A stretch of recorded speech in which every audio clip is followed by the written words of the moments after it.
मैं हूं आबिद हुसैन शेख, आपका खैर मकदम है 4 टीवी न्यूज़ कर्नाटक एक्सप्रेस में।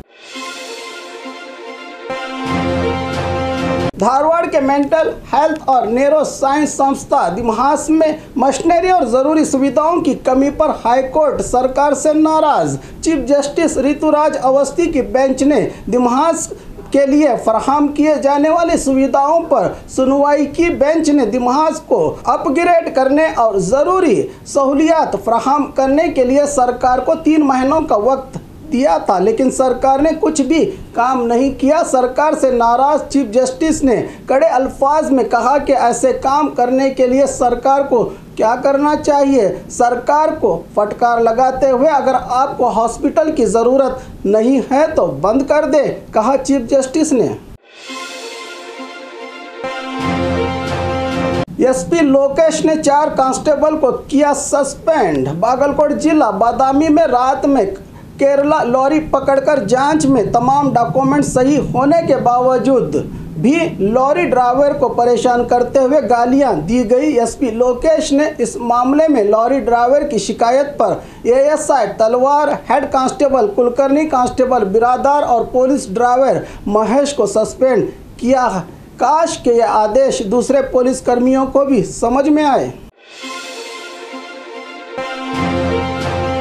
मिलावटी यूरिया खाद बेचने वाले पुलिस की गिरफ्त में। हावेरी जिला पुलिस ने शबरी और महेश नामी व्यक्तियों को एग्रीकल्चर में इस्तेमाल किए जाने वाले यूरिया खाद को गैरकानूनी तौर पर बेचने के चलते गिरफ्तार किया है। हावेरी पुलिस ने ये लोग अलग अलग यूरिया डीलर से सरकारी सब्सिडी के 45 किलो पर बैग यूरिया 300 रुपये में खरीदकर 1500 में मिलावट करके बेचते थे।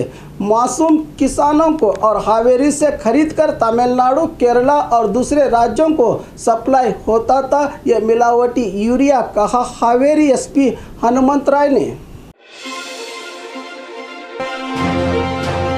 सीएम बसवराज बोम्मई को हटाकर आप खुद सीएम बन जाएं। बजट चर्चा के दौरान यत्नाल ने कहा कि शिकारीपुर से ज़्यादा बादामी को विकास के लिए अनुदान दिया गया है। कम होने की बात कही जाती है, इसे समझाएं और हमारे जैसे सामान्य विधायकों की मदद करें। इसके जवाब में पूर्व सीएम सिद्धरामैया ने यत्नाल पर तंज करते हुए कहा कि यत्नाल आप भी स्ट्राइक करो कि सीएम ने आपके क्षेत्र को कुछ अनुदान नहीं दिया, स्ट्राइक करते जाओ। ये सीएम बसवराज बोम्मई को निकालकर खुद सीएम बन जाओ, तब जाकर आप बीजापुर को कुछ दे सकोगे, कहा यत्नाल को सिद्धरामैया ने।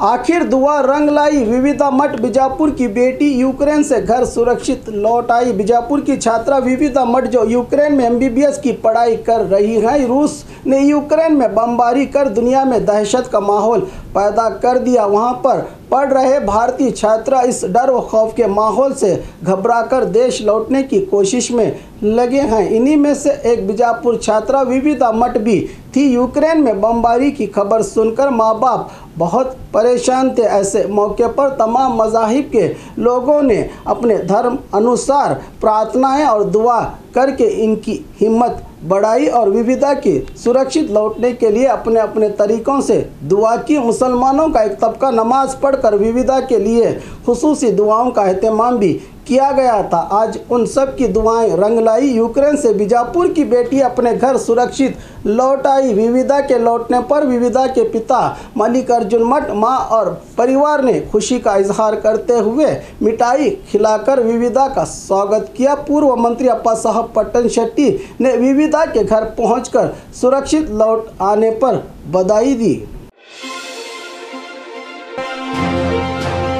बुशरा मती ने 16 गोल्ड मेडल लेकर रचा इतिहास। बेलगाम के विश्वेश्वरैया टेक्नोलॉजिकल यूनिवर्सिटी की तालिबा बुशरा मतीन 16 गोल्ड मेडल हासिल करके वर्ल्ड रिकॉर्ड कायम किया है। वीटीयू के चांसलर करी सिद्धप्पा ने बताया कि बुशरा मतीन जो BE civil engineering SLN college Raichuru की तालिबा ने 16 गोल्ड मेडल्स हासिल करके यूनिवर्सिटी की तारीख में एक नया रिकॉर्ड कायम किया है। इससे पहले यूनिवर्सिटी रिकॉर्ड में असमत शर्मिन 13 गोल्ड मेडल हासिल करके अपना रिकॉर्ड दर्ज किया था, मगर बुशरा मतीन ने इस रिकॉर्ड को तोड़कर नया रिकॉर्ड कायम किया है। बुशरा मतीन अपनी पूरी तालीम हिजाब पहनकर हासिल की और हिजाब कभी इसके तालीम में रुकावट का सबब न बना। कर्नाटका और देश में चले हिजाब पर बात करने वालों को अब जान लेना चाहिए कि हिजाब औरत का गहना है, ना कि औरत की आज़ादी पर पाबंदी, जिसका सबूत ये तालिबा है। इंटरनेशनल वुमेन डे पर इससे बड़ी और क्या कामयाबी हो सकती है एक महिला के लिए।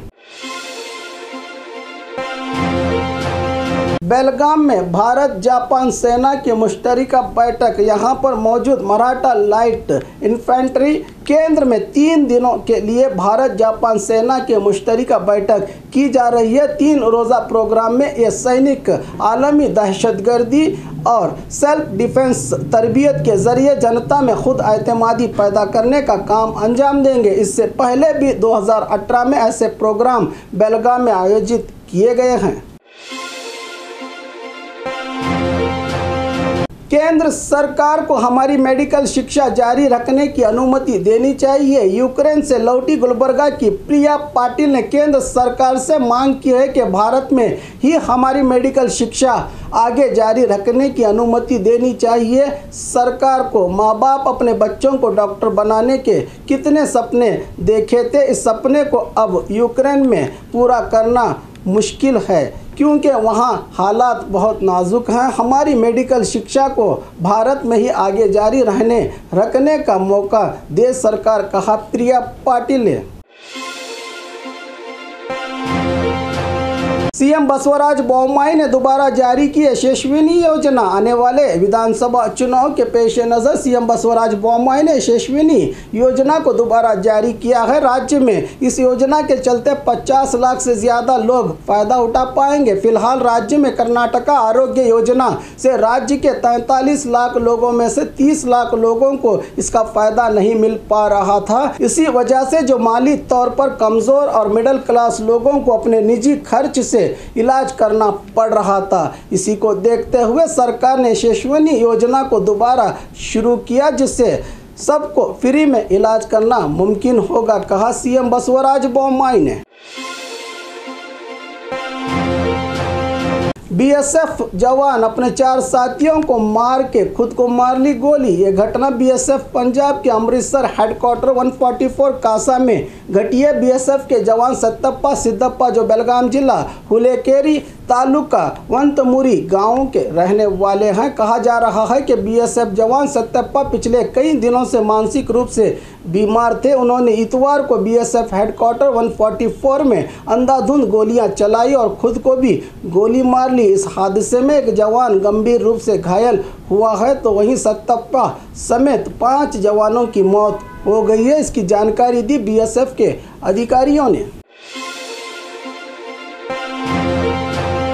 और खबरों के लिए देखते रहिए 4 टीवी न्यूज़ कर्नाटक एक्सप्रेस।